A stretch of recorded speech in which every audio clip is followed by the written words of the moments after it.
Good afternoon. आप सभी लोगों का राजधानी कोचिंग सेंटर के इस प्रांगण में एक बार फिर से स्वागत है।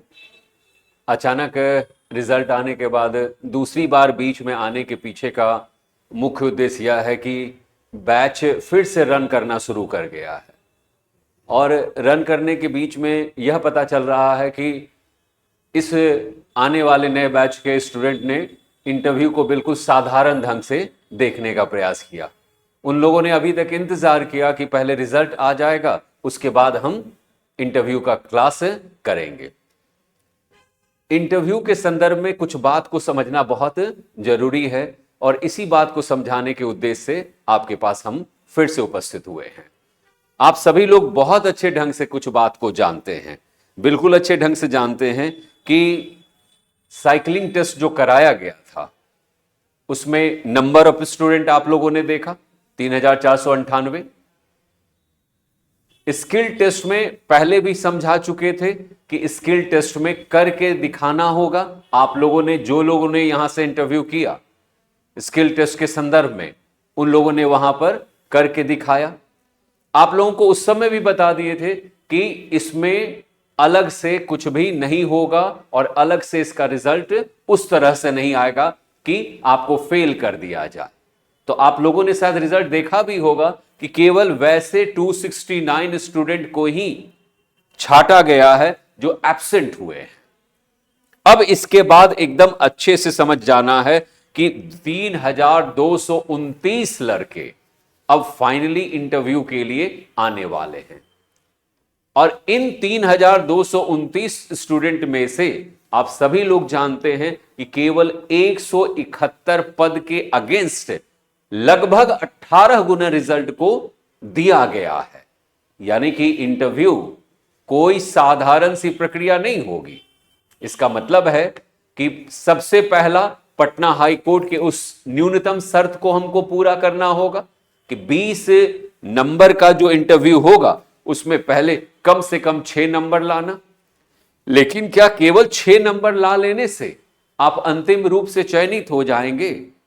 शायद नहीं, क्योंकि हो सकता है कि वैसे बहुत सारे बच्चे जो इस संस्थान से इंटरव्यू करके चले गए हैं, उनका जो प्रेजेंटेशन होगा, उनके जो कार्यालय में प्रवेश करने की प्रक्रिया होगी, उनके जो अभिवादन की शैली होगी, उनके बातचीत का जो तरीका होगा, वो जो कोर्ट के बारे में जानते होंगे, वो समसामयिकी के बारे में जब बात करेंगे,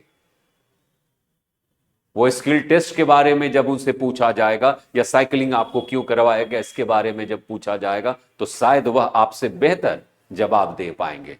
यानी कि प्रतिस्पर्धा वैसे बच्चों के लिए कठिन है जो अभी तक इंटरव्यू में शामिल नहीं हुए हैं। तो आप सभी वैसे छात्र जो इंटरव्यू को बिल्कुल साधारण ढंग से लिए हुए हैं, उसको साधारण ढंग से लेने का प्रयास ना करें। पटना हाई कोर्ट में पहली शर्त एकदम जरूरी है न्यूनतम अर्हता का, लेकिन हमको केवल न्यूनतम अंक तक ला करके ही सीमित नहीं रखना है, बल्कि हमें अपने आप को उस स्तर तक ले जाना है जहां पर 3 से 4 स्तर तक की लंबी प्रक्रिया से गुजर कर आप यहां पहुंचे हैं। तो आप ऐसी तैयारी इंटरव्यू की कीजिए जिसमें आपको अधिक से अधिक अंक प्राप्त हो सके।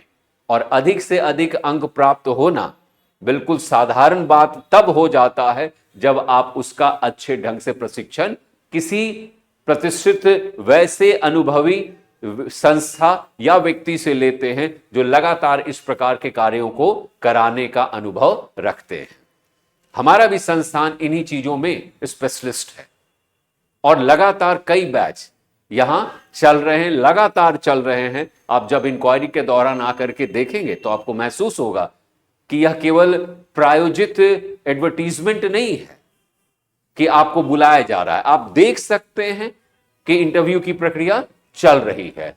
तो वैसी स्थिति में वैसे सभी छात्र जिनका अभी तक बाकी है या उनका कुछ कमी रह गया है, वे हमारे संस्थान में आकर के इंटरव्यू की क्लास को पूरा कर सकते हैं। उनका बैच जो है वह पुनः कल से यानी कि 22 तारीख से 1 बजे से फिर से प्रारंभ हो रहा है। आप सभी लोग जो छूट गए हैं वो अपना रजिस्ट्रेशन आकर के करवा सकते हैं।